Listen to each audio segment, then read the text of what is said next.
I'll walk you through adding a cover page to a Word document in this brief lesson. Formal presentations require a cover page, which is simple to make using Microsoft Word.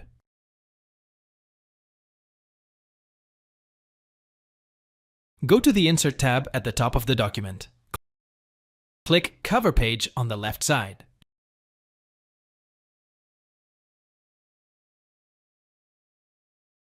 Choose a design from the available templates.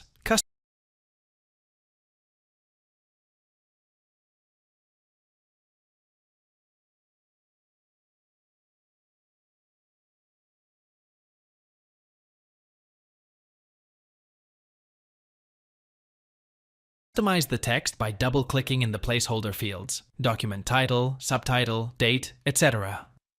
To modify the color scheme, go to the Design tab and click Colors to select a theme or create a custom color scheme.